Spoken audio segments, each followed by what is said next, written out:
A gloomy Saturday evening for the start of the TSL postseason, the first ever for the Edenton Steamers as they pursue their fourth ever championship as an organization in their 23 seasons, and first ever in the TSL. Hello, ladies and gentlemen, boys, girls, and baseball fans alike. My name's Patrick Foster.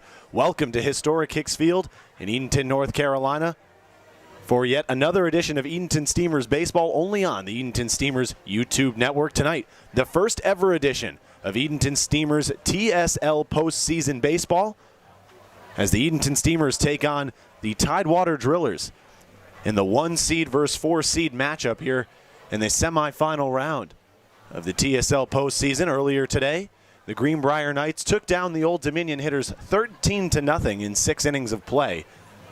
The game came to an early end due to some inclement weather here in Edenton, North Carolina. The Greenbrier Knights advance to the finals to take on the winner of this 7 o'clock matchup between the Steamers and Tidewater Drillers. The Steamers come in as hot as they've been all season. 9 straight TSL victories, most recently a 22-12 victory last night against the Greenbrier Knights, who they'll face off in the championship should they come away victorious over the Tidewater Drillers tonight. The Steamers were down 12-10 heading into the bottom of the 8th inning.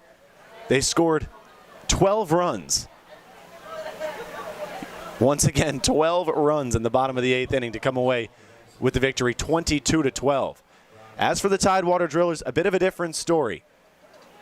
They were in the midst of a 3-game losing streak before a game on Thursday, July 30th, in which they topped the Greenbrier Knights 12-2. They have yet to play a game since. So a day off for the Tidewater Drillers before tonight's contest in the TSL semifinal round of the postseason here in 2020. The last time these two teams met up came back on July 28th in a 17-12 victory for the Edenton Steamers in 7 innings. Once again, that contest also coming to an end via a bit of inclement weather. Before tonight's contest, let's take a look back at yesterday's game for the Edenton Steamers, a 22-12 win for their 9th straight league win. Edenton broke the scoring open with 4 runs in the first inning. Houston Wright, Josiah Seidler, and Aaron Copeland each brought home RBIs in the inning, while Wright scored on a wild pitch from Knights starter Elijah Wilson. Greenbrier scored their first 2 runs in the top of the second with a bases-loaded walk from Clam starter Tyler Myers and a sac fly from designated hitter Chase Godin. The Steamers added 1 more to their total in the home half of the inning via another RBI single from Houston Wright. Following a scoreless third from both sides, Greenbrier jumped out to a 10-5 lead with an 8-run top of the third. Steamer relief pitcher Alan Alonso gave up all 8 runs in just a third of an inning on the mound, allowing 2 hits and 5 walks with no strikeouts. Edenton cut the deficit to 4 in the bottom of the 5th when Aaron Copeland went deep for the 6th time this summer. The hometown Clams added another 2 runs in their half of the 6th to bring the score to 10-8 on a 2-run single from Shane Easter. Both teams added 2 runs to their totals in the 7th as the score moved to 12-10. Knights catcher Ty Hanshy hit a 2-run bomb in the top of the inning off of Steamers relief pitcher Brett Folk, while Jackson Hipp hit his 2nd bomb of the year with Case Kermode on base in the Steamers' half of the 7th. Edenton held Greenbrier scoreless in the top of the 8th and went on to take a 10-run lead courtesy of a 12-run bottom of the frame. Aaron Copeland hit his 2nd home run of the game, while Jackson Hipp sent his 2nd ball over the wall with the bases loaded for his first grand slam of the year, the 3rd on the year for the Edenton Steamers. Houston Wright set a new Steamers franchise record in the 8th, knocking in his 51st RBI of the summer. Wright finished the contest 5 for 5 at the plate with 5 singles and 4 RBIs. Wright wasn't the only one to make history last night, however. Edenton Steamers closer Shane Easter played all 9 positions in the ballgame, and when he came in the top of the 9th, he set down the side for Greenbrier in order with a pair of strikeouts. Houston Wright, in fact, earned the win on a mound in just an inning of work, his first win of the year. He struck out 2 batters with 1 hit and 1 walk given up, but no runs surrendered. Knights relief pitcher Shane McCarthy, who started the game at first base, was the losing pitcher after not even a third of an inning, completed surrendering 6 earned runs in the 8th on 2 hits and 3 walks. Edenton out-hit Greenbrier 20-7 and finished with 2 errors in the field, while Greenbrier made just 1. Houston Wright led the way once again at the dish with a 5 for 5 day, while Aaron Copeland picked up 3 hits with 2 homers. The 22-12 win was the 4th time this year the Clams eclipsed the 20-run mark and the 9th double-digit victory of the 2020 season. Once again, the last time these two teams met up, the Steamers won in fact, 6 innings. As the game came to a close after following the top of the 6th, 17-12 was the score.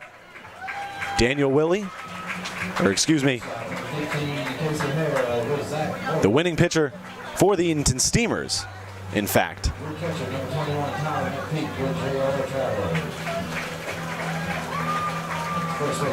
was Daniel Willie. 2/3 of an inning, 2 strikeouts. The starter, Colin Crimminger, worked for 4 innings. Allowed 1 run to score, not earned, however, on 3 hits, 4 walks surrendered, and 7 strikeouts. Both teams head to the respective sidelines in front of their dugouts, so we hand our microphone duties over to our PA announcer, Tommy Bass, for tonight's national anthem. Catch up on all your local news, including the Steamers, scores, and highlights. Read the latest issue of the Daily Advance. Fans are in for a treat.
Nearly ready for baseball here in Edenton, and a heartwarming moment prior to tonight's contest. Ryan Everett, a young girl, legally blind, singing tonight's national anthem, and what a spectacular job she did before tonight's first ever playoff game for the Edenton Steamers as members of the Tidewater Summer League. Alex Shirazi, the starter for the Clams tonight on the mound. Shirazi with 5 starts under his belt throughout 2020, a win-loss record of 3-1, 26 total innings pitched, 15 runs, 14 of them earned total for Shirazi this season, 10 walks, 39 strikeouts, one of three pitchers to collect 30 strikeouts on this entire Steamers pitching staff. 4 hit batters on the season and an ERA of 4.85. The 6'2", 210-pound right-hander out of Charlotte, North Carolina, made his last start against Greenbrier back on July 25th. He earned Pitcher of the Week that week after just 1 performance, and what a performance it was. 8 innings pitched, no runs, 2 hits, 2 walks, but 18 strikeouts as he set an all-time Steamers record for strikeouts in a single contest. Prior to tonight's contest, our season awards here in Edenton handed out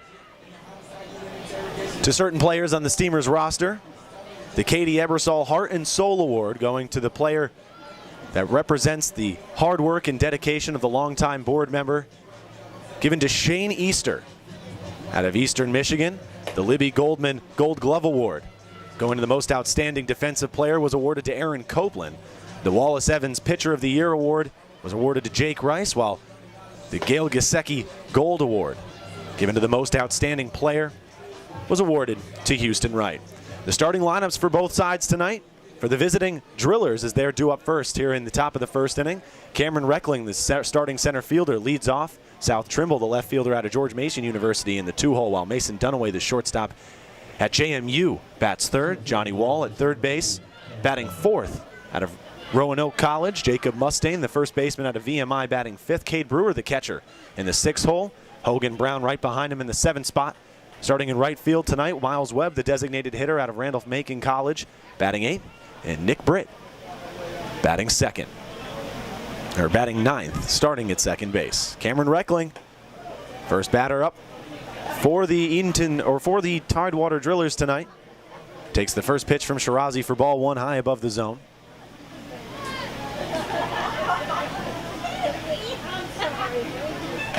Second pitch swung on and fouled off right behind the plate as the count moves to 1 ball and 1 strike. Reckling a .368 average on the year. 2 home runs to his credit, both of them coming here at Historic Hicks Field. The 1-1. Fouled off once again and off the foot of Reckling as he hobbles out of the box. Count moves to 1 ball and 2 strikes. Reckling 6 singles on the year, 6 doubles. Along with the 2 homers as mentioned, 12 RBIs and 13 runs scored. He's walked 8 times and struck out 9, so a K here would give him his 10th of the season, as all regular season statistics do carry over into the postseason here in the Tidewater Summer League. The 1-2 from Shirazi. Low below the zone. Evens up the count.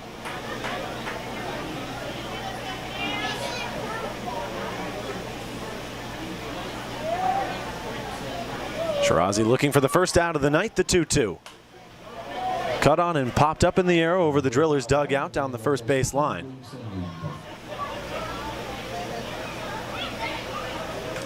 Two still the count to the leadoff man tonight, Cameron Reckling.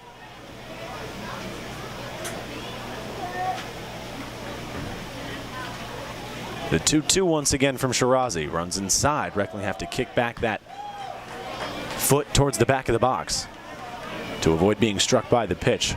Count runs full against Reckling, 3 balls and 2 strikes.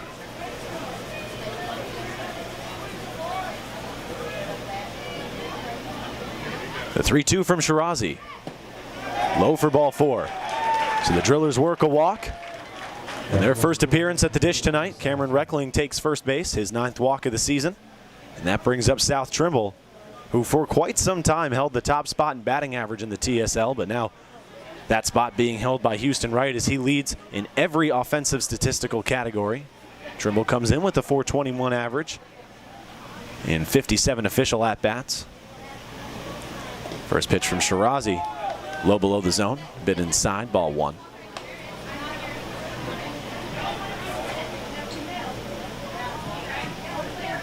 Following the leadoff walk, Shirazi up to 11 bases on balls on the mound.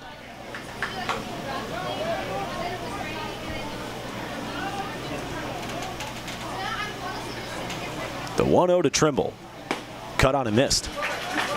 Nice off-speed pitch there from Shirazi. Trimble just a bit out in front of it to even up the count 1-1. The left fielder had a 1-for-4 day with a single against Greenbrier on the 30th. Brought home 2 runs, scored as a runner once, as he reached on an error and a fielder's choice, both just 1 time. Second ball called on the 3rd pitch from Shirazi in the AB, just a bit outside. Count moves to 2-1. Brian Oberholzer behind the plate. Mike Fensel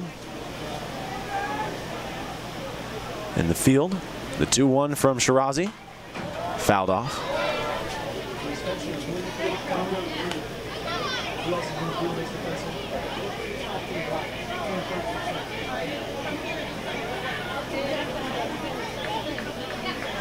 Ben Kelly, the other infield umpire.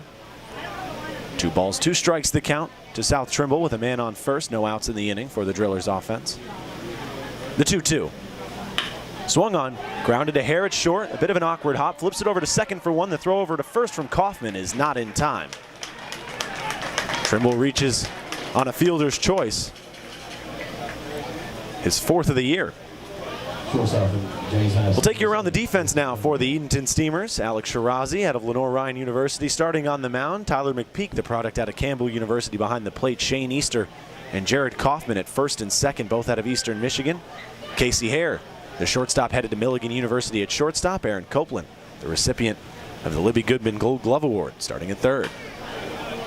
Mason Dunaway, the shortstop, an MVP of this year's TSL All-Star game as he went 5 for 5 in that game. Starts off his first plate appearance with a foul ball over the Tidewater Drillers dugout. 0-1 the count. The outfield left to right for the Steamers, Houston Wright, Brody Rubenstein, and Alan Alonso. The 0-1 breaking pitch. Dunaway just missed it underneath it. Pops it up and over the grandstand with 1 out. He's down in the count, no balls and 2 strikes. Trimble stands on first. Dunaway a .417 average in 45 plate appearances and 10 games played. Down in the count, 0-2 to Alex Shirazi. The 0-2. Trimble took off from first, but the foul off at the plate from Dunaway will send him right back. Count remains at 0-2. In their first 22 years as an organization, the Steamers spent their years as members of the Coastal Plains League, in which they won 3 Pettit Cup championships, with the most recent championship coming in 2015. The 0-2 swung on, line to Kaufman at second. Tries to double off Trimble at first as he had a healthy lead, but he slides back head first in time. Just 1 out recorded on the line out. 2 outs in the inning for the Drillers. And that brings up the third baseman, Johnny Wall.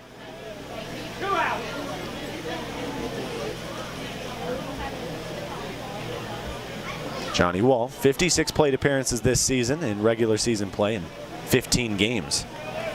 An average of .283, 13 hits, 13 singles. First pitch swinging is Wall.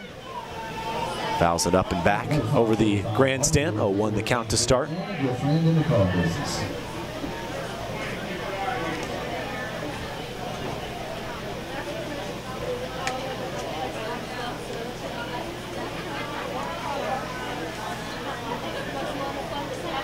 The 0-1 from Shirazi.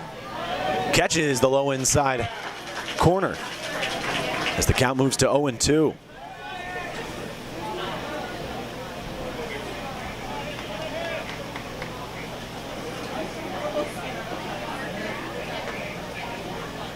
Shirazi for the third out of the inning. The 0-2 fouled off the inside part of the bat towards the hands of Wall.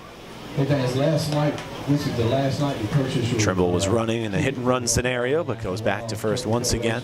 After we enjoy that winning ticket here tonight.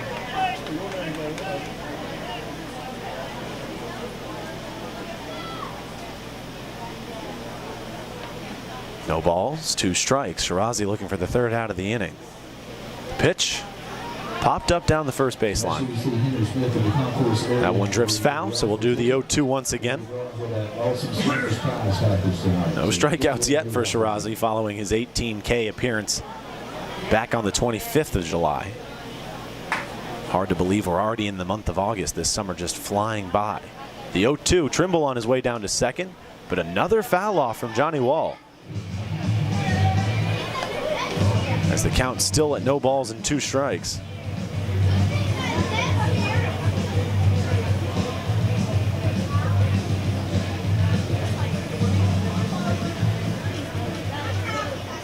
Wall 3 for 4 against Greenbrier on the 30th. 3 singles, 1 RBI, 1 run scored. His last time out against the Steamers, a 1-for-2 effort with a single. The 0-2 from Shirazi yet again. Skied into center field. Brody Rubenstein making his way in from routine center to make the catch in the shallow part of the outfield grass for the third out of the top of the first. No hits, no runs, 1 runner left on for the Tidewater Drillers. No errors on part of the Edenton Steamers defense. The Steamers look to crack the scoreboard first in the second game of 2 playoff games here at Historic Hicks Field tonight, and the Steamers' first ever TSL playoff game. When we come back, top of the order due up for the Steamers. Brody Rubenstein, Jared Kaufman, and Houston Wright highlight that part of the order. My name's Patrick Foster. You're listening to Edenton Steamers Baseball, only on the Edenton Steamers YouTube network.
Vidant Health is your hometown healthcare provider. With 8 community hospitals across eastern North Carolina, Vidant is happy to serve you for any of your healthcare needs. Vidant also offers numerous wellness center facilities which allow for exercise rehabilitation activities. Be sure to visit your local Vidant centers at Edenton or Windsor and hit a home run with your healthcare provider today. Aiden Kuehl, the starter on the mound for the Drillers, in their first TSL playoff game here in 2020. 6 games played for Kuehl, making 5 starts. He goes up against Brody Rubenstein, the leadoff hitter for the Steamers tonight. First pitch, a ball outside the zone. Second pitch on its way from Kuehl. Nearly the same exact spot. Count runs to 2-0. A 2-1 win-loss record for Kuehl on the mound, as the 2-0 is swung on and fouled off the end of the bat. Count moves to 2-1. 13 runs, 12 of them earned under Kuehl's watch. 23 hits, 9 walks, 24 strikeouts, and just 1 hit batter. 2-1, fouled off right back at me as it rings off one of the metal poles that holds up the netting behind home plate. Rubenstein evens up the count at 2-2. A .271 batting average for Rubenstein in 22 games played. The 2-2. Swung on, grounded hard back up the middle. In fact, takes an awkward bounce off the mound to slow it down. The throw over from the shortstop Mason Dunaway to Mustaine in first is in time. 1 out for the Steamers offense. Kuehl, the freshman out of Roanoke College, starts on the mound. Cade Brewer, the incoming freshman at Old Dominion University, starting behind the plate. Jacob Mustaine, the redshirt sophomore at the Virginia Military Institute, starting at first. Nick Britt, the incoming freshman at the College of William & Mary, at second. Mason Dunaway, the freshman at James Madison University in the CAA, starting at shortstop. Johnny Wall, the incoming freshman out of Roanoke College, starting at the hot corner at third. Jared Kaufman in at the dish for his first appearance in a TSL playoff game. Takes a strike low and outside. Count moves to 0-1. Outfield left to right for the Tidewater Drillers. South Trimble, the freshman out of George Mason University, in left. Cameron Reckling, the junior at George Mason, in center. As Kaufman swings and misses on the 0-1 to fall behind in the count 0-2. Kaufman may be a bit antsy here in his first plate appearance. Hogan Brown completes the outfield alignment in right field. The senior out of Virginia Commonwealth University. The 0-2 from Kuehl. Outside and in the dirt. In the front left corner of the left-handed hitter's box. First ball thrown to Jared Kaufman in the AB as the count moves to 1-2 with 1 away and no runners on for the Steamers here in the bottom of the first. The 1-2. Low and away once again. Count moves to 2-2.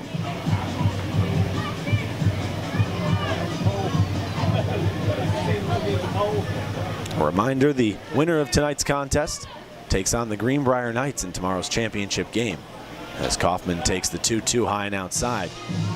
Kaufman fills up the count after starting this at-bat quickly, down no balls and 2 strikes. Kaufman, a .341 average and 105 plate appearances. The 3-2 popped up deep to right. Hogan Brown backtracking just a bit to make the catch for the second out of the inning. 2 up, 2 down for the Steamers in the home half of the first. That brings up this year's most outstanding player for the Edenton Steamers, the recipient of the Gail Gisecki Gold Award, Houston Wright. Wright set an all-time Steamers record, earning his 51st RBI in the 22-12 win over Greenbrier yesterday, in which he went 5 for 5 with 4 ribbies. First pitch to him in the at-bat. Popped up down the third baseline. Johnny Wall giving chase. Mason Dunaway right behind him, but that ball falls onto the concrete right in front of the batting cages of the Edenton Steamers and left. 0-1 the count.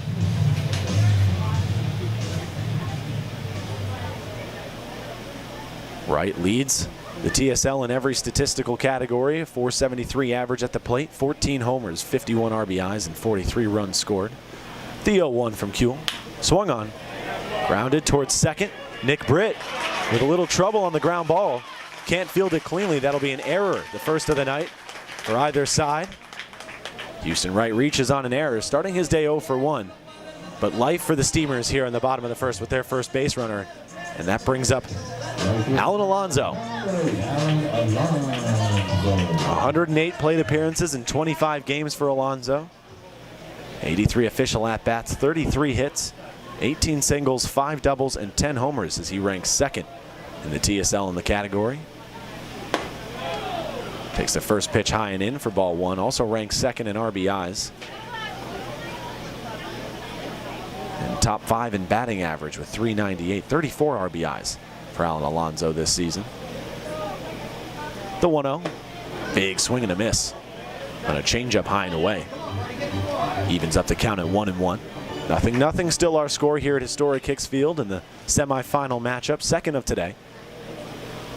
First for the Edenton Steamers and Tidewater Drillers. Greenbrier and Old Dominion played at 3 o'clock. The 1-1 from Kuehl.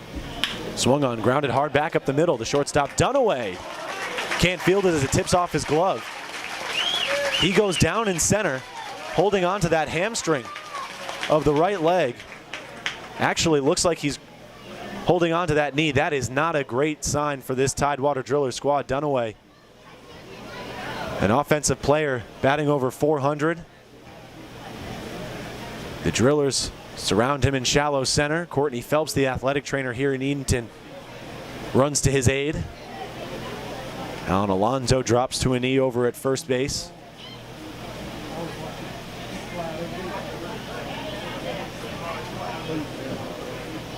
Phelps trying to straighten out that right knee of Dunaway. Such a disappointing sight to see. Dunaway, such a promising player, heading into his second year at James Madison University.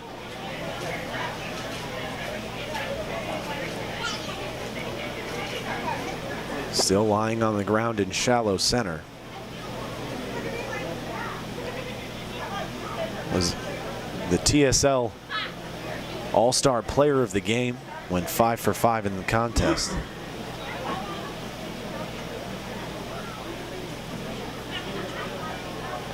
Whenever the Steamers are slated to take on the Drillers, the one name that always comes up is Mason Dunaway. The real threat on both sides of the ball for this team, or the biggest threat on both sides of the ball, I should say. Plenty of players that really bring an impact on both sides, but Dunaway, just an extremely talented player. Comes to his feet, but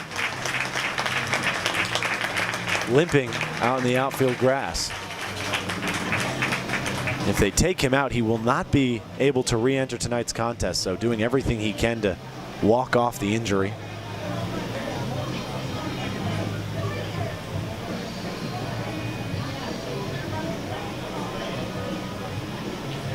Dunaway still trying to shake it off in center. 0-0 still the score.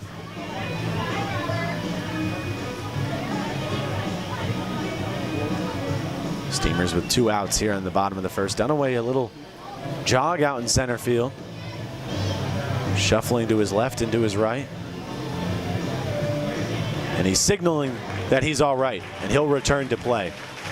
That's what you love to see, the toughness, the grit from Mason Dunaway.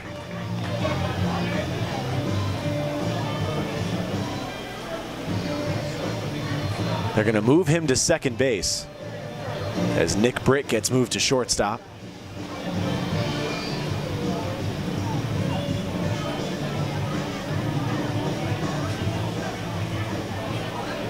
Josiah Seidler up at the plate for the Steamers as Mason Dunaway stays in this game now at second base. Nick Britt moving to short. No other defensive realignments. Runners on the corners for the Edenton Steamers for Seidler. Seidler, who comes in with a .328 average, with 7 home runs on the season, 27 RBIs. 3 of those home runs coming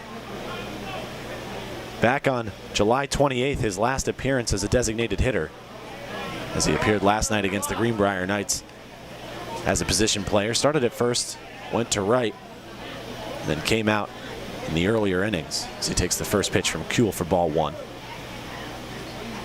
The 1-0, taken high and away for ball 2.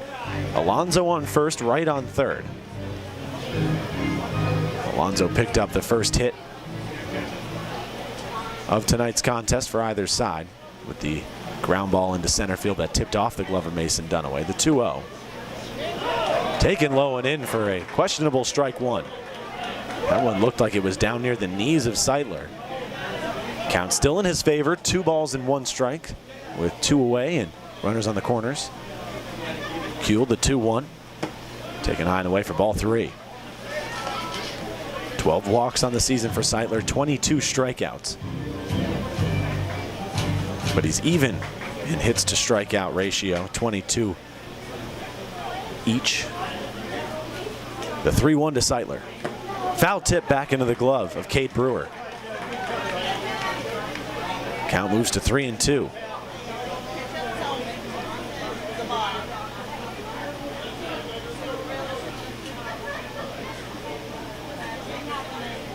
Full count, 2 outs.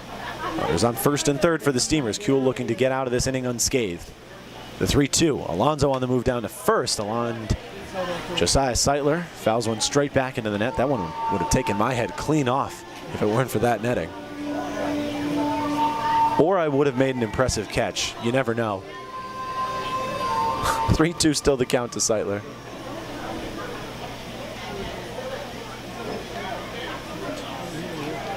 Big pitch coming up. The 3-2 with 2 away. Popped up down the third base line, but that one will drift high over the dugout of the Steamers and back into the parking lot of John A. Holmes High School. A little bit of sunlight behind left field, as it's been nothing but cloudy skies and even a bit of rain here and there and lightning and thunder since around 4 p.m. The throw over to first. Alonso slides back in time. Kuehl maybe just using the throw over to readjust. Seidler locked in a 3-2 count.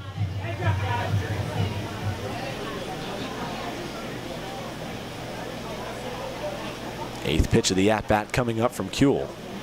With 2 outs and runners on first and third, the 3-2.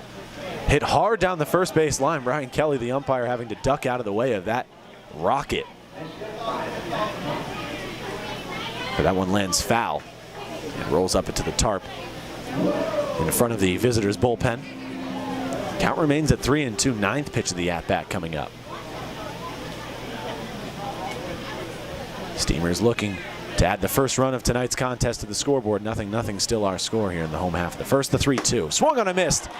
Kuehl comes back with a fastball high and in on Seidler that ties him up. 1 hit in the inning for the Steamers. No runs come across as they leave 2 runners on base. 1 error on part of the Tidewater Drillers in the inning. We head to the top of the second, still scoreless here at Historic Hicks in tonight's semifinal contest between the Steamers and Drillers. When we come back, Jacob Mustaine leads off in the 5-hole with Cade Brewer and Hogan Brown also due up in the inning. Shirazi takes the mound once again for his second inning of work. My name's Patrick Foster. You're listening to Edenton Steamers Baseball only on the Edenton Steamers YouTube network.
Nothing our score. Here in the second frame, Jacob Mustaine leads off for the Drillers, looking to bring their first hit to the scoreboard. 1 hit for the Steamers in the top of the first. They left 2 runners on, brought none across. Josiah Seidler going down as the last out in the inning for the Steamers on a strikeout, his now 23rd of 2020. First pitch from Shirazi to Mustaine, foul tipped, but can't hold on to it. Behind the plate, Tyler McPeak. 0-1 the count to start the at-bat for Jacob Mustaine. Second pitch, curveball that catches the upper part of the zone. Mustaine guessing at the plate. 0-2 the count to start. The at-bat for the leadoff man in the inning, the 0-2. Middle away. Ball one, perhaps a waste pitch from Shirazi.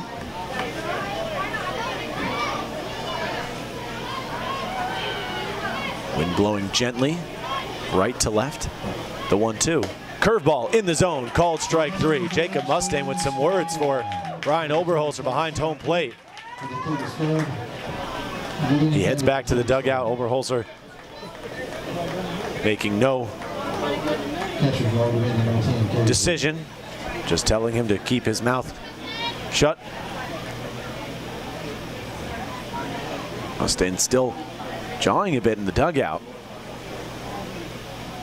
Cade Brewer, the catcher at the dish, comes up empty on a first pitch swing. 0-1 the count to start. Cade Brewer, a .333 average with 1 homer on the season, 10 RBIs. The 0-1 swung on low once again in the dirt. Count moves to 0-2.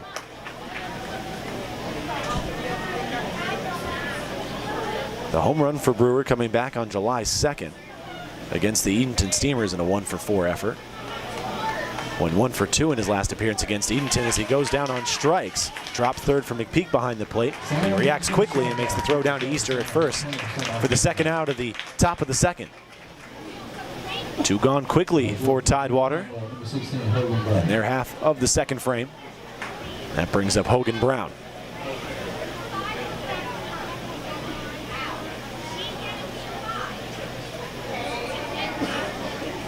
First pitch to Brown, just misses the high outside corner.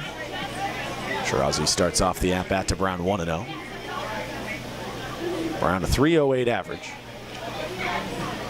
1-for-2 in 3 plate appearances against Greenbrier last night as he takes the 1-0 outside the zone once again. Count moves to 2 balls and no strikes.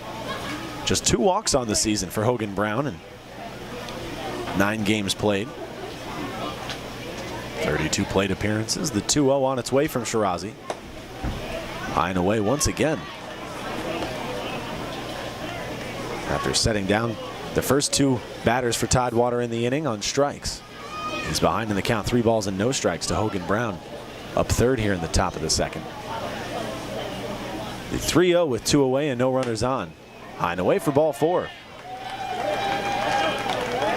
So Shirazi with his second walk tonight. Up to 12 on the season. Hogan Brown works his 3rd as a hitter.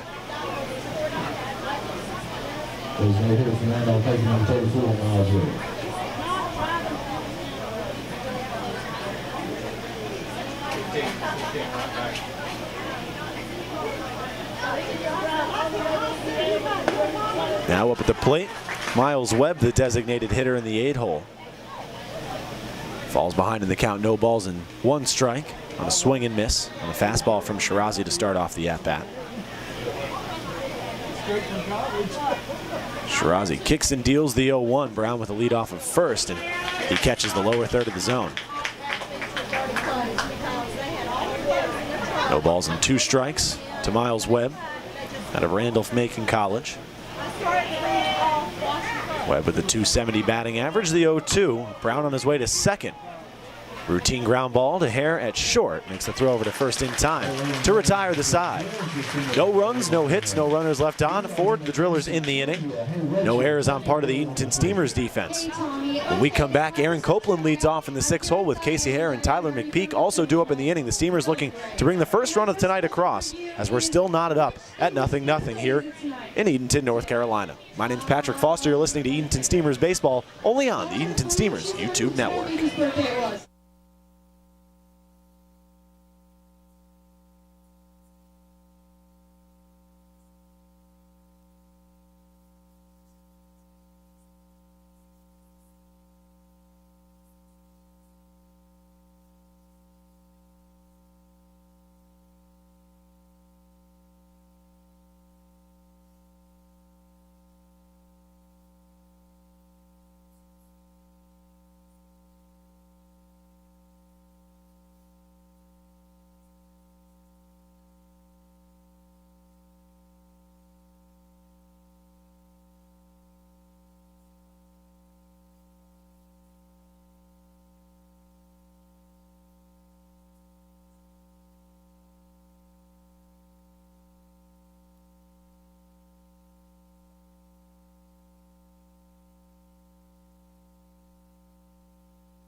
0-0 still our score here in the bottom of the second.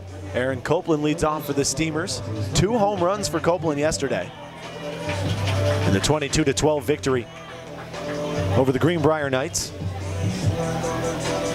Copeland up to 7 homers on the season, 20 RBIs, as he comes in with an average of 300 right on the dot and a slugging percentage of .643, 1 double and 1 triple for him in his 79 plate appearances. First pitch to Copeland in the AB, a slider. Some filthy movement from Kuehl in his second inning of work. On his first pitch, has Copeland chasing at a slider low and away. The 0-1. Swung on, grounded hard to third, and that one just barely foul. That one did not look foul to me up here in the press box. That looked like it had cleared first base to the right of the line. Head coach Marshall McDonald talking things over with Mike Fensel.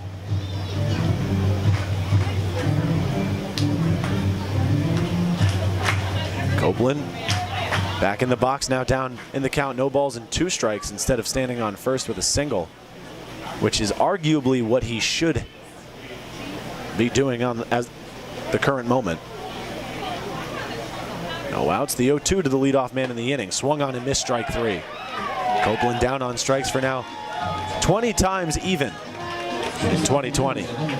In another bit of Steamers news, here in our 6th week of play in the TSL, Edenton Steamers make up the TSL Players of the Week. Houston Wright, the hitter of the week, after a 10-for-11 week between July 27th and July 31st. 909 batting average, 1 homer, 12 RBIs, and 7 runs scored. An OPS of 2.119. I didn't even know OPSs could be that high. The 1-0 to Casey Hare in his first plate appearance tonight. It catches the zone to even up the count at 1-1. Colin Crimminger named pitcher of the week for the Edenton Steamers. The 1-1 to Hare. Popped up off the end of the bat into left field. South Trimble making his way over, makes the grab in the air with just one hand for the second out of the inning. Crimminger came away with the pitcher of the week after 4 innings pitched. Allowed 3 hits, 1 run to score, none of them earned. 4 walks and 7 strikeouts. A whip of 1.750 on the week. Tyler McPeak digs in for his first plate appearance in playoff action here in 2020 in the Tidewater Summer League. McPeak, a .230 batting average, has really seemed to turn it around here post All-Star break. 4 homers on the season, 14 RBIs. First pitch away from McPeak, but he turns on the 0-1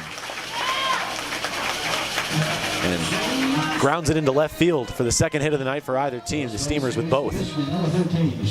So a runner on first for the Edenton Steamers, and that brings up a man who made history last night, Shane Easter, playing all 9 positions for the Steamers in yesterday's 22-12 win. Came in to close for the Edenton Steamers, recorded 3 straight outs, including a pair of Ks. Comes in with 2 outs. And Tyler McPeak with the lead off of first base following the 2-out single. First pitch to Easter, swung on and flown in the air down the right field line. Hogan Brown giving it a look, as that one falls just short of the batting cages down and right. Easter with the 5th highest average on the Steamers squad this season. .338 was his average. 3 homers to his credit. 2 homers, in fact. Throw over, not in time. McPeak just barely getting a hand in there.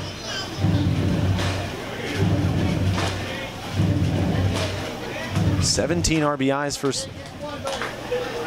Easter this season. 30 runs scored and 22 walks as he hits a hot shot down the first base line, but that one really curves hard foul as it smacks up against the fence in front of the concession stands. Easter quickly down in the count, no balls and 2 strikes.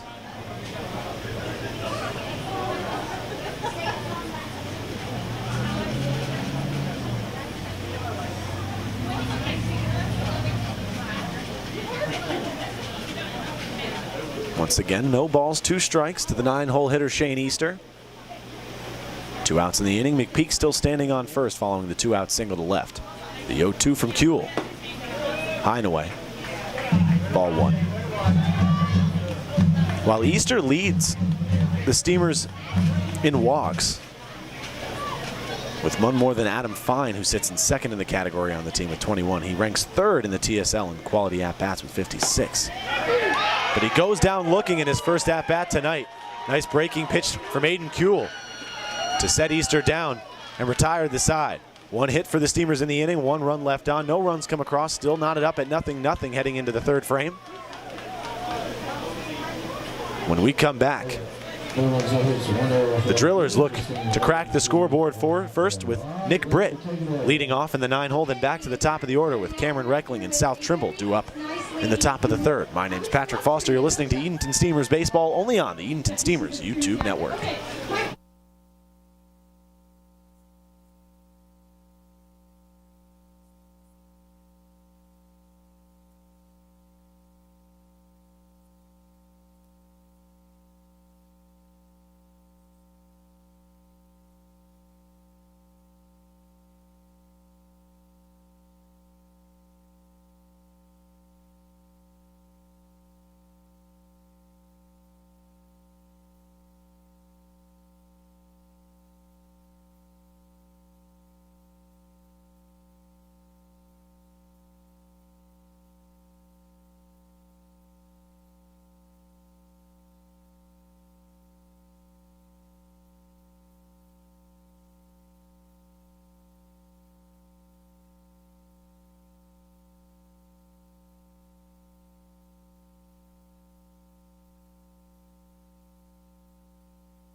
Nothing.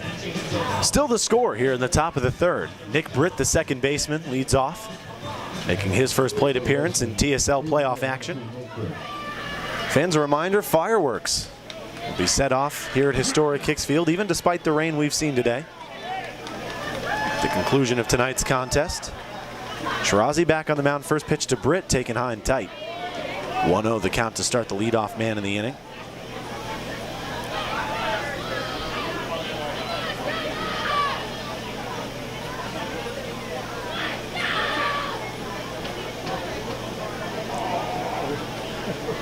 Brian Oberholzer looking for a ball, I believe, but won't get one. Nick Britt digs back into the box with a count in his favor, 1 ball and no strikes. The 1-0 from Shirazi swung over the top as the fastball winds up 1-0. Oberholzer with a signal to McDonald. If I heard him correctly, I heard a warning of some type.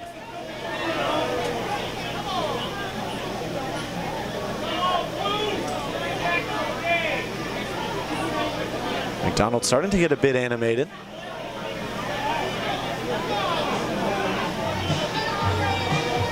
Conversation seemingly getting a bit heated between McDonald and Oberholzer.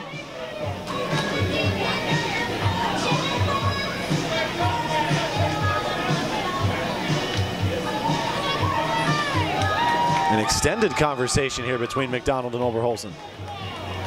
McDonald with 1 ejection this season.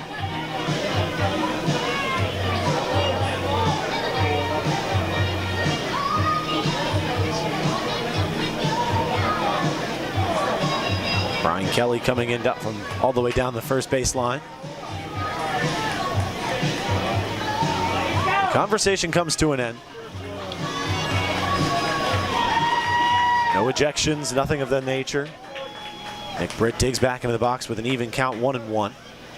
Britt a .304 average through 11 appearances in TSL play. Excuse me, in fact, a .135 average. It was a .304 on base percentage, as he's just 5 for 37 on the year with 4 singles and a double. No RBIs for Britt. As he's now ahead in the count, 2-1. 2-1, bounce to third. Copeland fields it on a hop. The throw over to first is picked off extremely nicely by Shane Easter at the bag. A tough throw from Copeland all the way across the diamond. And Shane Easter with an even better play, fielding the throw on the hop. 1 out recorded for the Tidewater offense as we're back at the top of the order. Cameron Reckling digging in. Reckling kicked off the contest with a walk against Shirazi on 7 pitches. 1 out in the inning for the Drillers. Everything on the line for both of these teams as it's just a 1-game elimination. Reckling sends a ball high and deep to left. That one just barely gets over the wall. He hits his 3rd home run of the season. All 3 of them coming here at Historic Hicks against the Edenton Steamers. Reckling breaks open the scoring. 1-0 is the score. Tidewater leads in the top of the 3rd.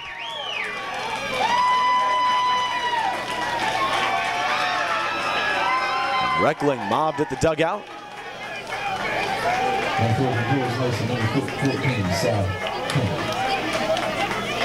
That brings up South Trimble with 1 out in the inning.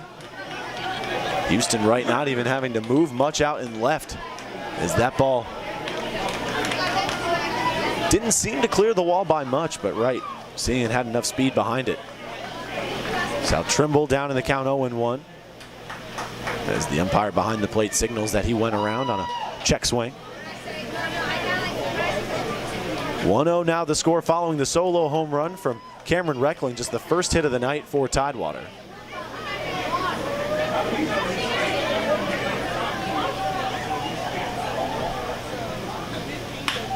Trimble swings on the 1-1 pitch and lines it right into right field. Alan Alonso fielding it to hold Trimble to just 1 base. And that brings up Mason Dunaway, who was moved to second base after a scary moment in the bottom of the 1st in which he went down grabbing that right knee following a single into center field from Alan Alonso. But he's still in the contest, making his 2nd plate appearance. Went down in a line out to Jared Kaufman in his first at-bat.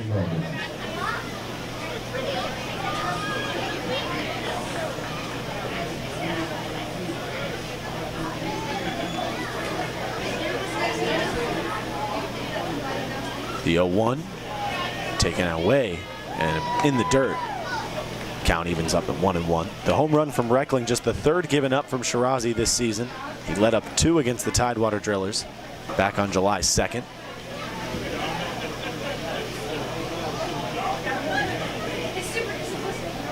Trimble on his way to second. Dunaway sends a high fly ball to deep right center field. That one's down at the warning track and bounces up against the wall. The throw comes in from Rubenstein and sails over the head of Casey Hare covering second. South Trimble comes in all the way from first to score as the 2nd run of the inning for the Drillers. They lead 2-0 here in the top of the 3rd.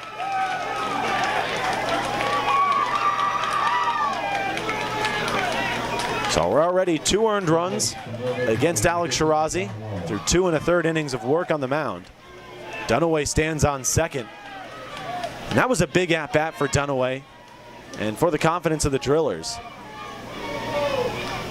To see 2 runs come across in the inning against Alex Shirazi, and one of them via a double from a player who was nearly taken out of this game due to injury, that's got to give a dugout and an entire team some life and some excitement. Still just 1 out in the inning. Now John Wall up at the plate for the 2nd time tonight. He flew out to center as the 3rd and final out in his first plate appearance in the top of the 1st. 2-0 our score. Drillers with 3 hits here in the inning, their first 3 hits of the night. The 0-1. Low and a bit inside. 1-1 now the count to the 3rd baseman.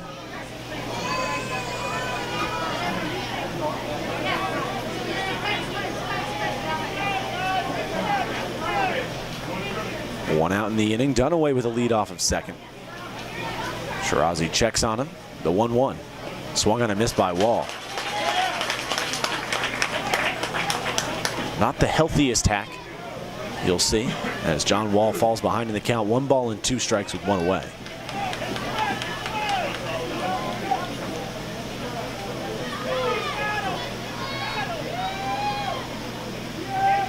The 1-2 from Shirazi with 1 away. Grounded to Hare at short. He makes the stop as he falls to a knee. The throw over to Easter is not in time. Nice job from Casey Hare, keeping that one from making its way into left field. But it's a base hit for John Wall, the 4th of the inning for the Tidewater Drillers, the 1st of the night for Wall. And it puts runners on the corners for Tidewater here in the top of the 3rd. Connor Daly making appearance, his 1st of the night out of the dugout for the Steamers, to talk things over with Alex Shirazi along with Tyler McPeak.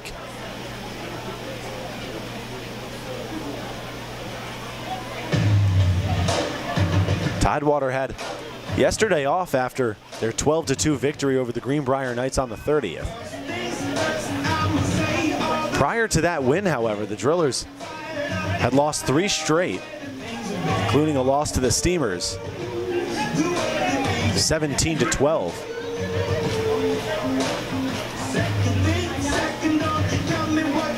They lead 2-0 over the Steamers here in the top of the 3rd. They've brought all of their runs across in this half inning on 4 hits. Double play in order for the Steamers infield, with John Wall standing on first, Dunaway at third. Jacob Mustaine, who's hit 1 of now 4 grand slams here at Historic Hicks Field. And he turns on a first pitch, but that one had enough juice behind it as it smacks up against the top of the wall, but it's foul. Mustaine down in the count 0-1.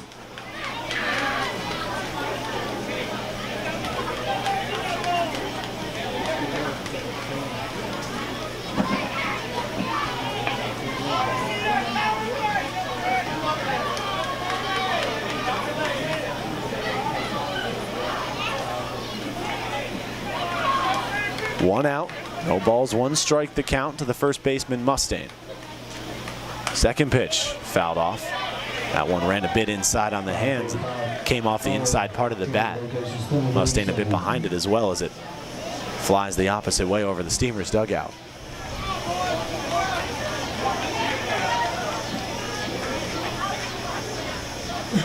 The 0-2 popped up in the air. Rubenstein with a beat on it as he makes his way over into left center, makes the catch. Dunaway will tag up from third. The throw comes in from Rubenstein in deep left center. It's not in time. The throw over from Easter to second, also not in time. So just 1 out on the play. Dunaway comes in to score as the 3rd run of the inning. So a sac fly for Jacob Mustaine and at bat number 2. Still 0 for 2 today, and that brings up Cade Brewer, who struck out in the 2nd inning and was thrown out via a drop third. 2 outs for the Drillers. Wall stands at second base. 3 runs have come across in the half inning as they lead 3-0. First pitch from Shirazi in the zone for strike 1.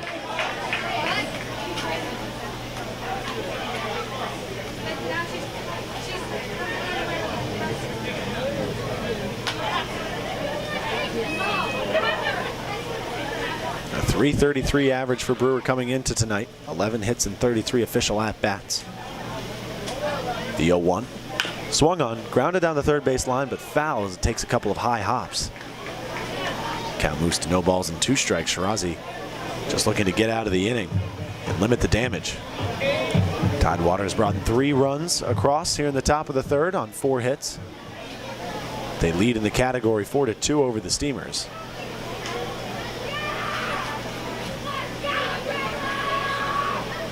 The 0-2 on its way from Shirazi. Grounded to third. Copeland fields it in the dirt.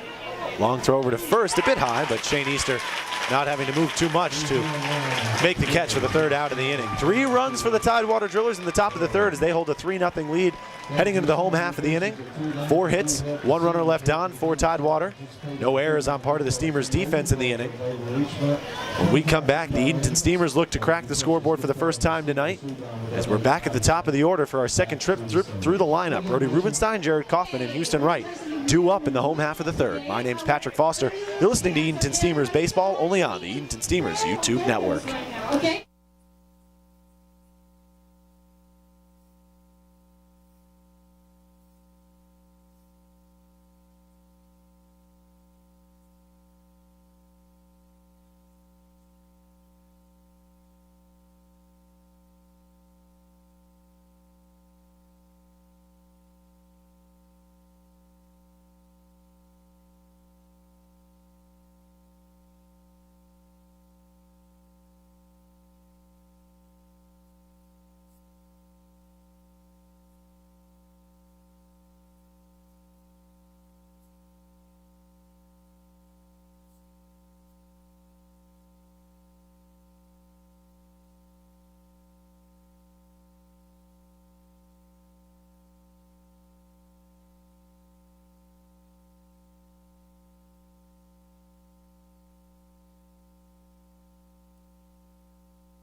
Bottom of the third inning, Steamers down 3-0 our score as the Drillers brought 3 runs across in the top of the third inning on 4 hits, including the 3rd homer of the year. A lot of 3s.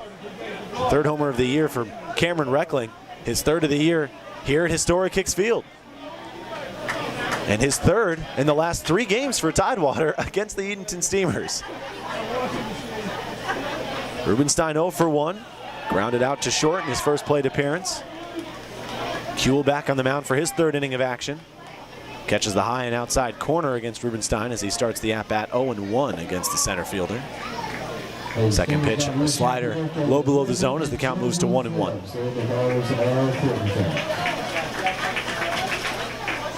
The 1-1 to Rubenstein. Middle away. Brewer doing his best to frame it, but ruled ball 2 as the count moves to 2-1 to the leadoff hitter in the order. The 2-1 to Rubenstein. Low and in. Count moves to 3-1. Rubenstein thought it was ball 4. But in fact, the count 3 balls and 1 strike. The 3-1. Called strike 2. Kuehl fills up the count. The 3-2 to Rubenstein. Swung out of the zone, and he comes up empty. First out of the inning for the Steamers. Rubenstein down on strikes. And Rubenstein goes down on strikes now for the 21st time in 2020. That brings up Jared Kaufman. The Steamers needing to get something going here in the home half of the third, as they trail 3-0 with 1 away in the half inning. First pitch to Kaufman. Skied in the air down the first base line in foul territory. Jacob Mustaine giving chase. Falls into the tarp.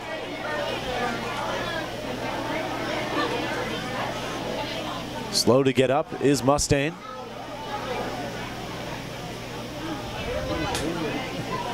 The ball falls to the grass, so Kaufman still alive in the AB, down 0-1.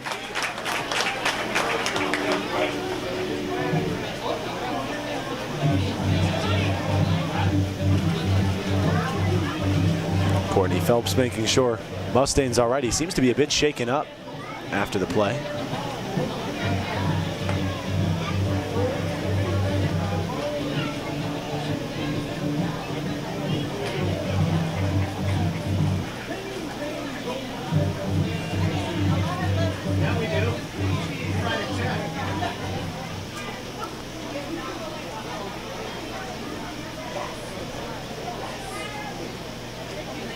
Mustaine still making his way back to first.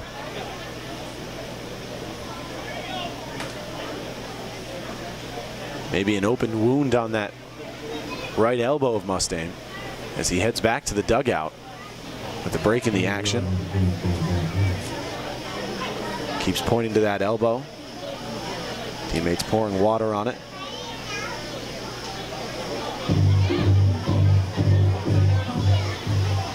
So clearly a open wound of some type on that either right forearm or right elbow of Mustaine. He does head back to first base as Jared Kaufman, the second man up in the inning for the Steamers, is down in the count. No balls and 1 strike to Aiden Kuehl. Just 2 hits for the Steamers thus far through their first 2 trips as a team to the plate.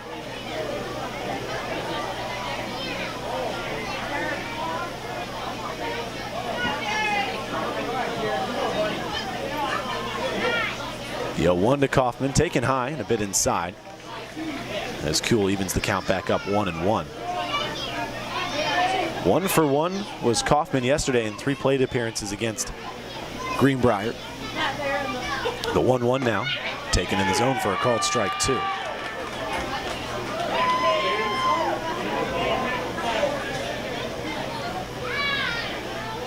Kaufman comes in with an 8-game hit streak that extends all the way back to a July 16th contest against the Knights as he pops up the 1-2.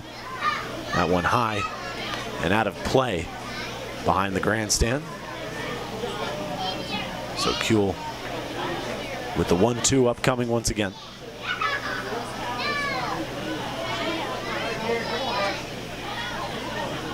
The 1-2. Reaches out of the zone just a bit, sends a line drive to center. Cameron Reckling on it as he makes the catch in the air for the second out of the inning. 2 up, 2 down for the Steamers, and that brings up Houston Wright with the bases empty. Wright 0 for 1 today with a reach on an error back in the first. The Steamers with their last serious chance to score in that half of the first inning with runners on the corners. Josiah Seitler struck out as the 3rd out of the Steamer half of the first. First pitched to Wright from Kuehl, low below the zone. It's called strike 1. You can hear the displeasure from the hometown faithful here in the grandstand. That was a pretty generous call. The 0-1. Skied in the air to left. Sal Trimble making his way back to the warning track to make the catch for the 3rd and final out of the home half of the 3rd. 3-0 still our score. Steamers trail. No hits, no runs, no runners left on for the Steamers in their half of the 3rd inning. No errors on part of the Tidewater Drillers as well.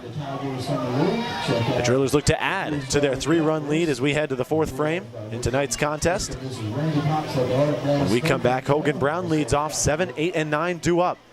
Alex Shirazi back on the mound for his 4th inning of work for the Edenton Steamers. My name's Patrick Foster. You're listening to Edenton Steamers Baseball only on the Edenton Steamers YouTube network.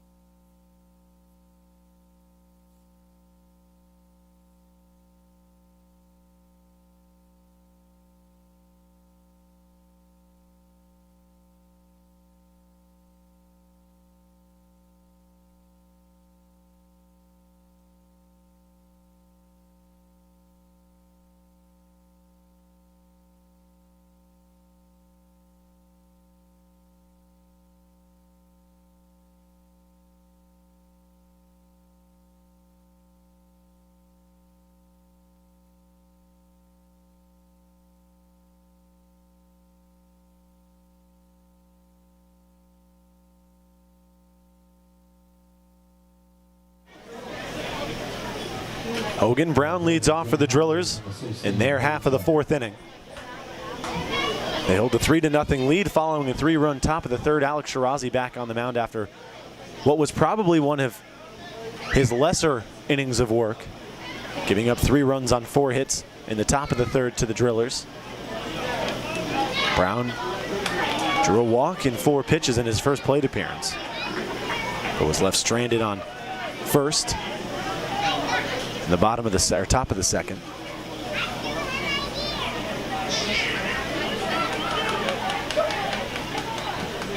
The 0-1 following the first pitch foul off is taken high and away for ball 1.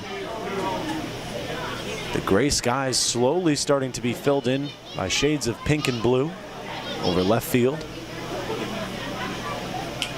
Shirazi with the 1-1. Gets Brown to swing over the top of a breaking pitch lower below the zone as he falls behind 1 ball and 2 strikes as the leadoff hitter in the inning for the Drillers. looking to add to the 3-0 lead. The 1-2 from Shirazi. Slider kind of works its way back outside as the count moves to 2-0, 2-2. Perhaps a changeup. Looked like maybe a circle change from Shirazi. The 2-2. Fastball swung on late by Brown as he fouls it out of play down the third base line. So we'll do the 2-2 once again. Some really beautiful skies overtaking the horizon here at Historic Hicks. The 2-2.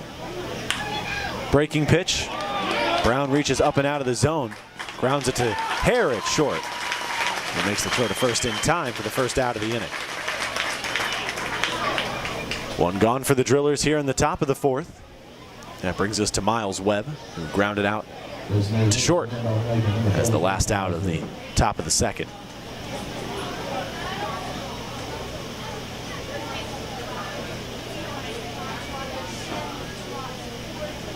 First pitch to Miles, hit high to center. Rubenstein giving this one chase, having to make a catch over his shoulder. A 1-foot leap at the warning track to rein that ball in for the second out of the inning. Elite athleticism on display there from Brody Rubenstein, one of the harder balls to catch in all of baseball. And the 5'6" center fielder makes a 1-foot leaping grab at the warning track.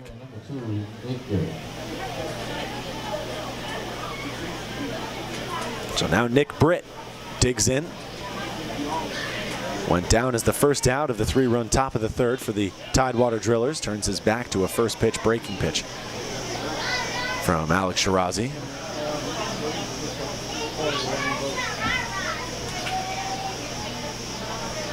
(1-0) the count. Fastball low and inside as the count moves to 1-1, or 2-0. My apologies.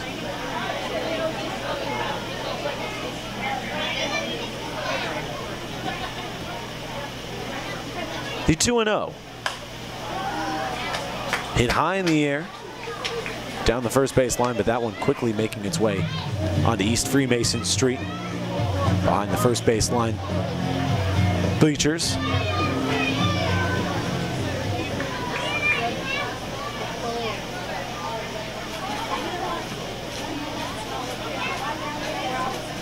Two 2-1 the count to Nick Britt.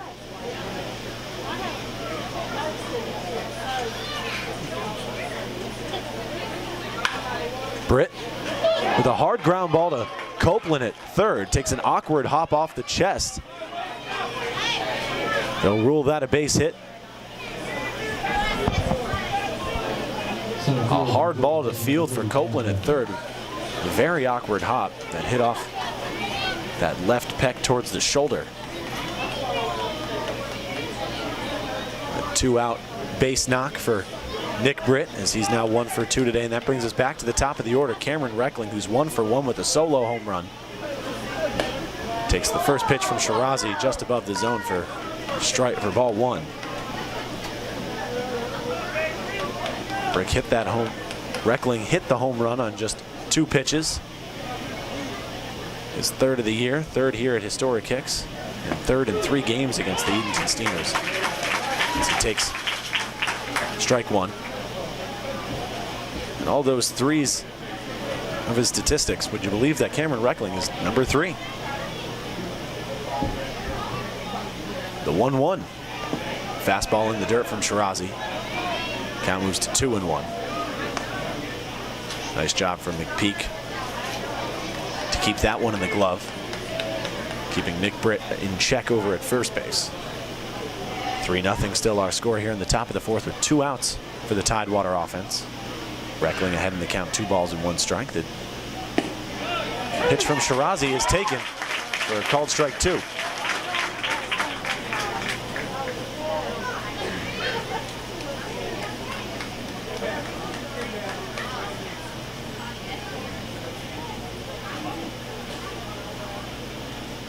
The 2-2. Grounded softly off the end of the bat to hair it short. He fields it in the dirt with just the glove hand and makes the throw over to Easter for the third and final out of the inning. One hit for the Drillers in the inning.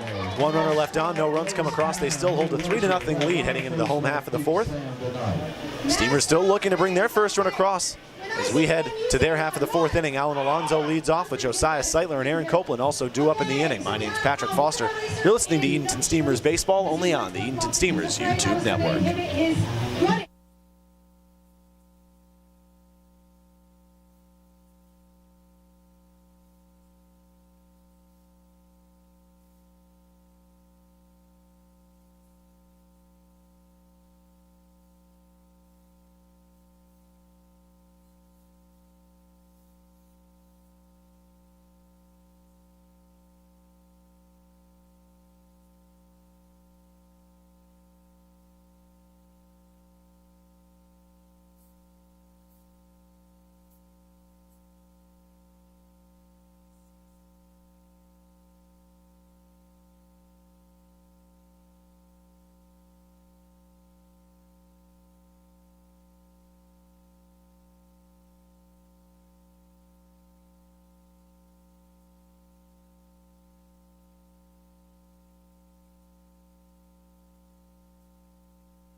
3-0 still our score in the Steamer half of the fourth inning. Alan Alonso leads off for the Steamers' offensive effort. 1 for 1 is Alonso today with a single back up the middle. So his average sitting right around 300 or 400 as he came into today with a 398 average.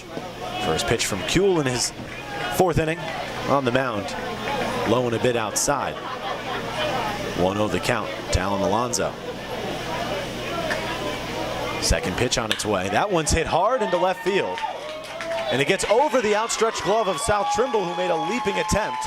And it rolls up against the wall. The throw comes in from Cameron Reckling, but Alan Alonso pulls up standing at second base with a leadoff double. Alonso up to 6 doubles on the season. A 2-for-2 start for Alonso at the dish. And that brings up Josiah Seitler.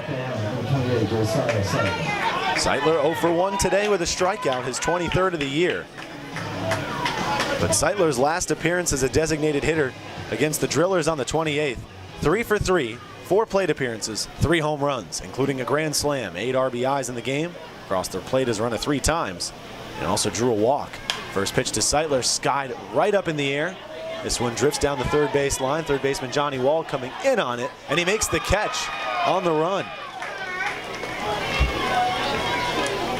Seitler 0 for 2 today with a strikeout and a fly out to third. Book it as an F5. And that brings up Aaron Copeland with Alonso on second and 1 out in the inning.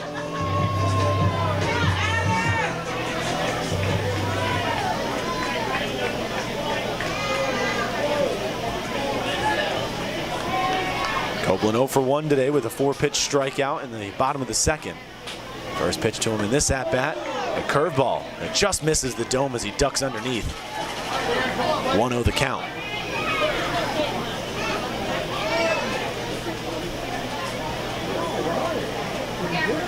Copeland looking to extend his hitting streak to an even 8 games. The 1-0 swung at a curveball that started high and wound up underneath the bat of Aaron Copeland.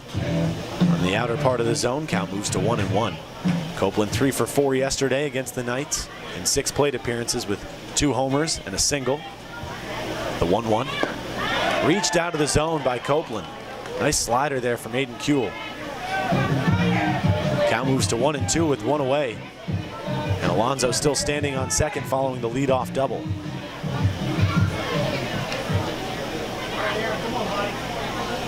Jewell looking for the second out of the inning. The 1-2 to Copeland. High and away. He evens up the count at 2-2. 4 RBIs for Copeland yesterday on the 2-homer day. Crossed the plate as a runner 3 times in the 22-12 win for the Steamers. Also drew a walk in one of his 6 plate appearances. The 2-2. He reaches out of the zone a bit once again, but fouls it off. Copeland protecting with 2 strikes.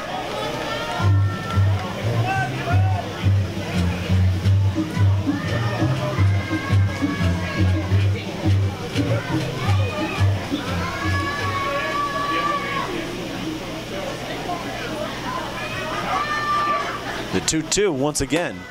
Copeland reaches high above the zone and goes down on swinging strikes for the second time tonight.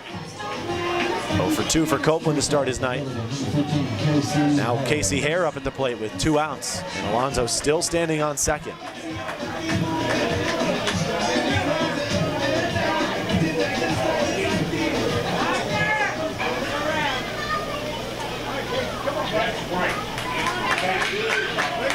Hare 0 for 1 today with a fly out to left on the 3rd pitch of his first at-bat. Swings on the first pitch here, a high bouncing ground ball to Britt at short. Makes the throw over to first in time to retire the side. 1 hit for the Steamers in the inning. They leave a runner on, bring none across. No errors on part of the Drillers defense. We head to the 5th frame. Drillers up 3-0. When we come back to Historic Hicks, Tidewater looks to extend their lead. South Trimble leads off in the 2-hole with Mason Dunaway and John Wall, each 2 up in the inning as well. My name's Patrick Foster. You're listening to Edenton Steamers Baseball, only on the Edenton Steamers YouTube network.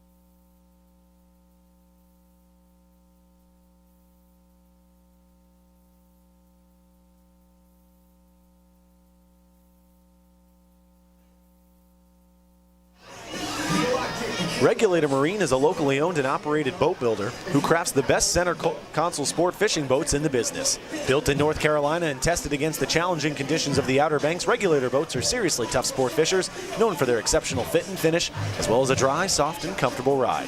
Designed for ultimate fishability, incredible comfort, and serious performance at every turn, each boat in their line delivers maximum versatility as you pursue the offshore life. Alex Shirazi's night comes to an end after allowing 3 runs on 5 hits through 4 full innings of action. The Tidewater Drillers, and in comes Joe Kemledge out of the bullpen. Kemledge, 3 appearances for the Steamers this season, 2 starts.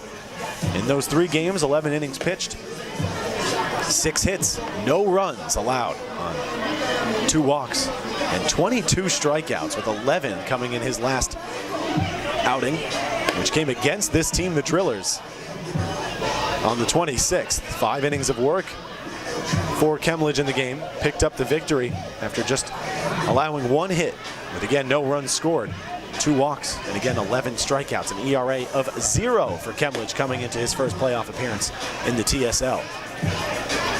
And he'll have his work cut out for him. 2, 3, and 4 due up here in the top of the 5th for Tidewater. South Trimble leads off. Trimble 1 for 2 today with a single. He came around to score on the double from Mason Dunaway.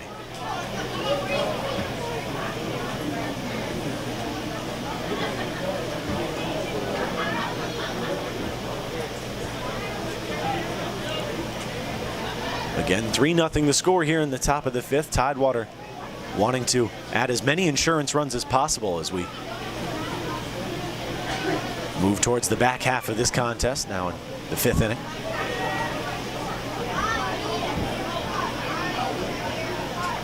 First pitch to Trimble from Kemledge, a fastball. Taken high outside for ball 1. The 1-0 on its way from Kemledge. In the upper half of the zone for strike 1. First strike of the night for Kemledge. Drillers hold a 5-3 lead in the hits column.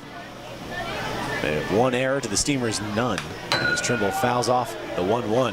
That one comes off one of the poles holding up the net behind home plate and rolls all the way back into the infield grass near shortstop. Kemledge and McPeak with a brief conversation near home plate. 1-2 the count to the leadoff man in the inning, South Trimble.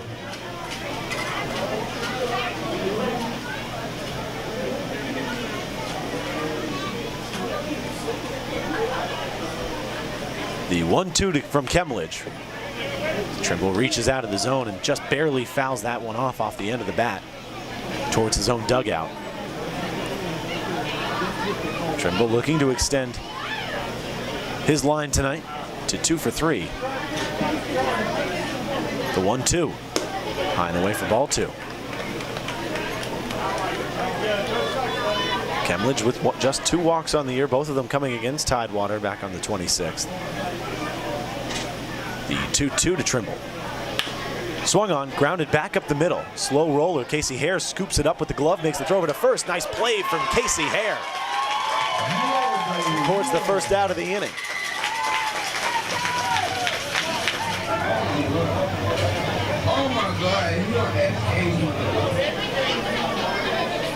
So 1 out for the Drillers in the top of the 5th. Mason Dunaway, who nearly exited this game in the bottom of the 1st with an injury and stayed in, comes into this at-bat after roping an RBI double into right center. 1 for 2 tonight with the double.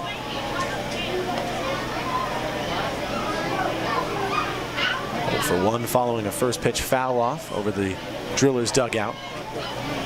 With 1 away in the inning and no runners on for Tidewater in their half of the 5th. The 0-1 fouled off yet again.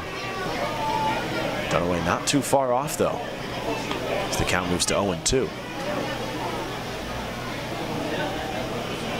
Dunaway with his 2nd double of the year in the RBI double in the 3rd, or with that RBI double I should say. Drove in his 7th RBI of the summer. The 0-2 catches the low inside corner. Kemledge with a nice pitch to set down Dunaway on strikes for the first time tonight. Dunaway picks up just his 3rd strikeout of the year and now 48 plate appearances. He'd come in with 2 in 45. And with 2 outs in the inning and no runners on for the Drillers, John Wall digs in.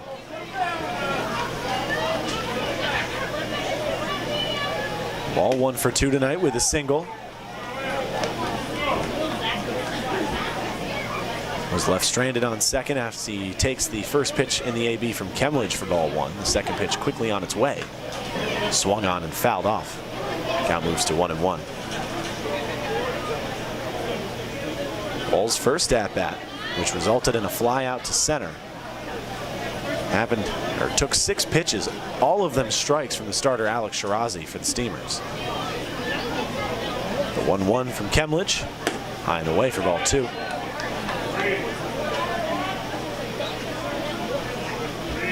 The 2-1 is the count.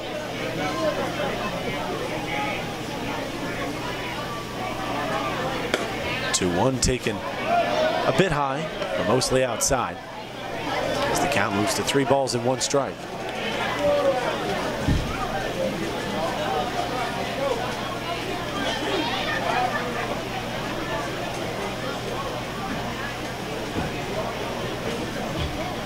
The 3-1 catches the inner third of the zone. Nice pitch there from Kemledge to come back from down 3 balls and 1 strike to fill up the count with 2 away and no runners on base for Tidewater in the top of the 5th.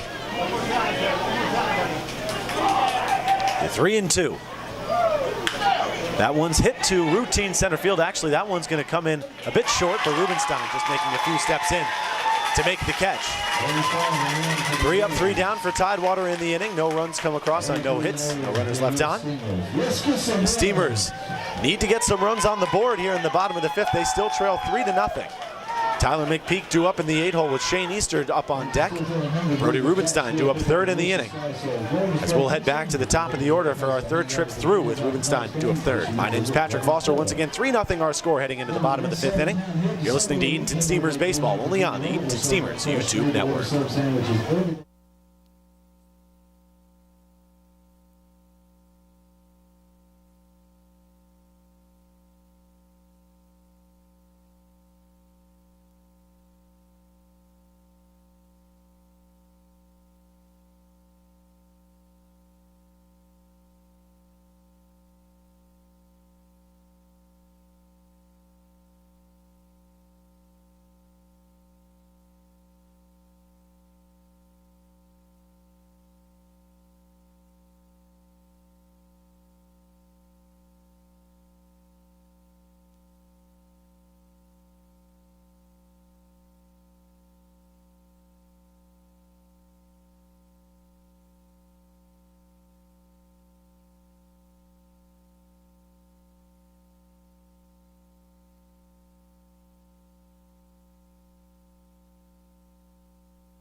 Aiden Kuehl still on the mound for the Tidewater Drillers.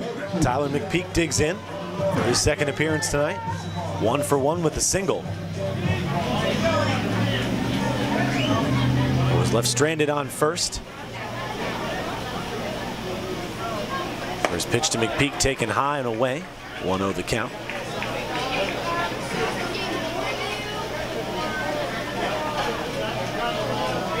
Peak 0 for 1 against the Knights yesterday in 1 plate appearance as he swings on the 1-0 and fouls it high in the air down the first base line. That one making its way out of play. 1-1 the count. The 1-1. Low below the zone. As the count moves to 2-1.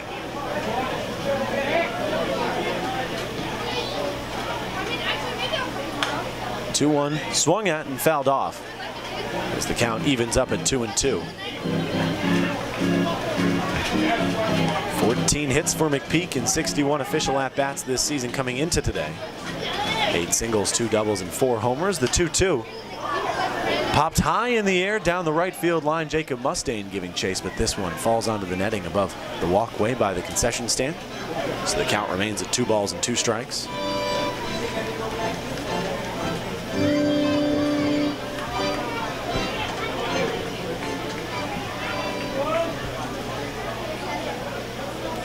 The 2-2 from Kuehl.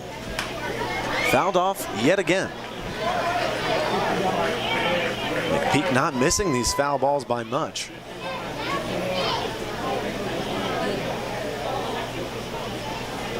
Two balls, 2 strikes still the count to the leadoff hitter in the inning for the Steamers, still down 3-0 in the bottom of the 5th. Takes ball 3, a breaking pitch that just missed the inside black. A bit too far inside. Count runs full with no outs and no runners on. The 3-2 in the dirt for ball 4. So McPeak still 1 for 1 today as he works his 15th walk of the season and puts a runner on first for the Edenton Steamers in their half of the 5th. And now Shane Easter digs in for the 2nd time today. Went down as the 3rd and final out of the bottom of the 2nd. As he struck out looking.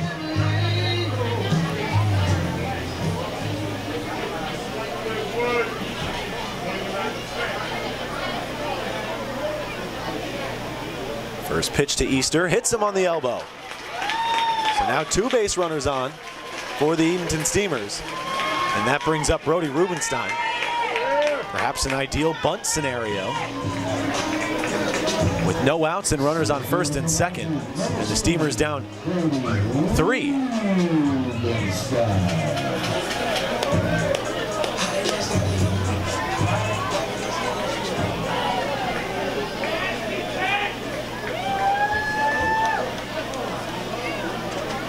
Pitching coach for Tidewater makes his way out.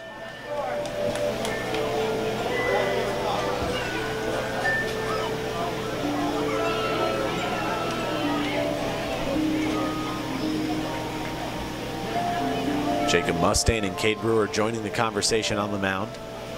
But that'll do it, as Kuhl will be looked upon to get out of the inning with no outs and runners on first and second. So we're back at the top of the order for the Edenton Steamers with Brody Rubenstein at the plate for the third time tonight. 0 for 2 with the ground out and a strikeout. But he's worked every at-bat to at least 5 pitches or more.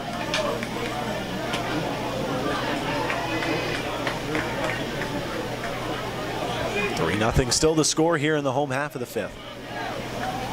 Steamers trail. All 3 runs for Tidewater brought across in that top of the 3rd. Rubenstein tries laying down a bunt on the first pitch, but it's foul down the third base line.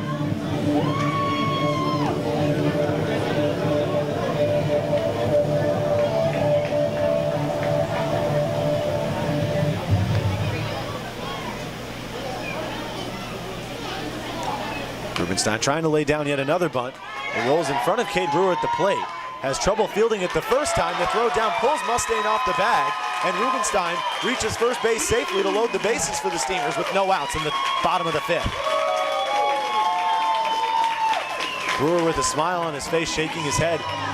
Can't believe that was called safe. Mustaine arguing the call with the first base umpire Brian Kelly as well, as the Tidewater head coach comes out to discuss the call. In this game already far more intense and honestly entertaining than the first game between the Knights and the Hitters, with the Knights going down 13-0. Brian Oberholsen talking with the coach of the Drillers, telling him to head back to the dugout. All the umpires will meet by the mound. Discussing the call at first. If the call stands, Rubenstein stands on first with the bases loaded for the Steamers and Jared Kaufman up at the plate. The call is that the throw pulled Mustaine off the base. The call will stand. No definitive proof or argument from any of the other umpires against the call. So Jared Kaufman comes into up to the plate. 0 for 2 tonight with a line out to center and a fly out to right. No outs for the Steamers here in the bottom half of the 5th. Bases loaded. Kaufman swings on the first pitch and sends a ground ball down the third base line. It gets past the outstretched glove of Johnny Wall, but it's about 3 inches foul.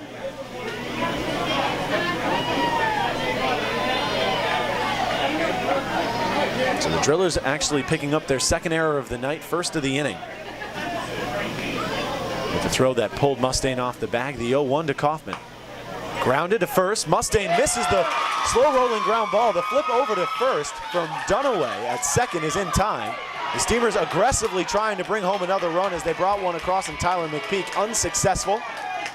A throw into left from Cade Brewer. Rubenstein's going to come home and score to make it just a 1-run game. 3-2 the score. 2 outs recorded on the play for the Steamers. Base is empty. Kaufman recorded out on first. Tyler McPeak came in to score. Shane Easter was sent home by Marshall McDonald.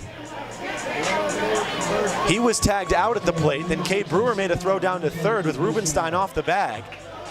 It went sailing over the head of Johnny Wall into left field, and Rubenstein came home to score as the second run on the play. So the Steamers trail by just 1 now here in their half of the 5th, 3-2, and guess who's up to the plate? It's Houston Wright. First pitch from Kuhl to Wright, low and inside.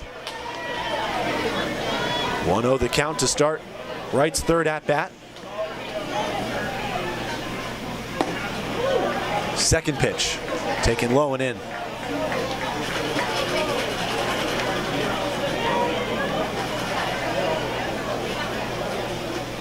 High bouncing ground ball to Dunaway at second.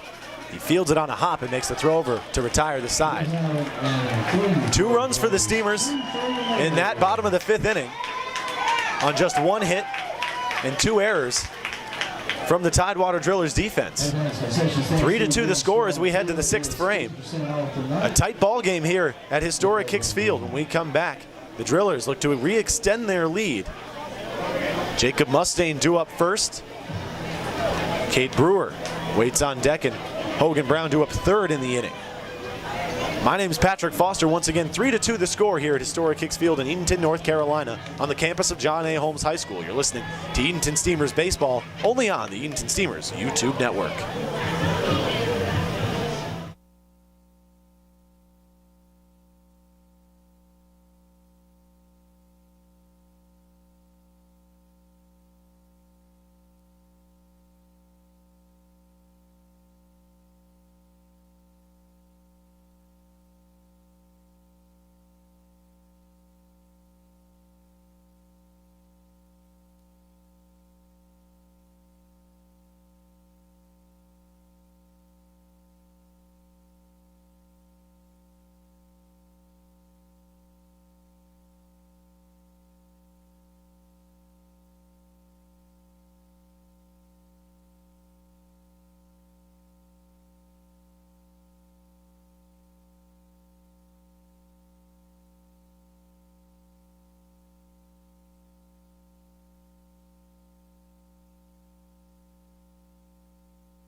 Joe Kemledge back on the mound for his 2nd inning after retiring the side. 1-2-3 in the top of the 5th. Sun officially set here in Edenton, North Carolina, playing under the lights as Jacob Mustaine digs in for his 3rd at-bat tonight. 0 for 2 with a strikeout and a sacrifice fly in the 3-run top of the 3rd. Check swings on the first pitch from Kemledge, but it's called a strike 1 regardless. 3-2 our score. The Steamers brought 2 runs across in the bottom of the 5th. The 0-1 taken high at the eyes to even up the count at 1-1.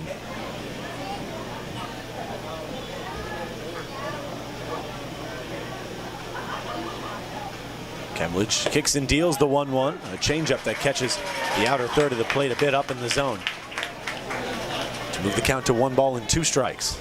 Kemledge with 1 strikeout tonight. A strikeout looking to Mason Dunaway. The 1-2. Swung on and missed at a pitch high and inside. They appealed down, and I guess they ruled it a check swing. Mustaine down on strikes for the 2nd time tonight. First time looking, this time swinging.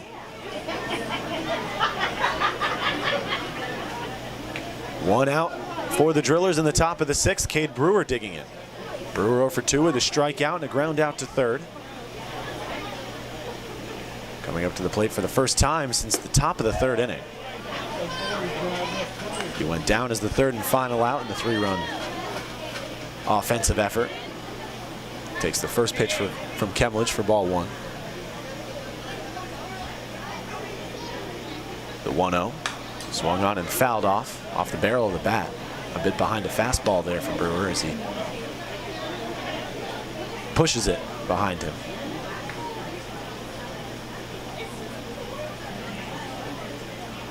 One the count with 1 out and none on for the Drillers in the top of the 6th. The 1-1 taken high and away. 2-1 the count for Joe Kemledge.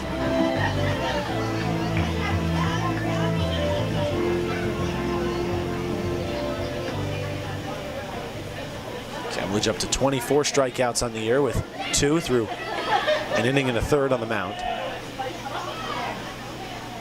The 2-1 to Brewer. High and away again. Count runs against Kemledge. 3 balls and 1 strike.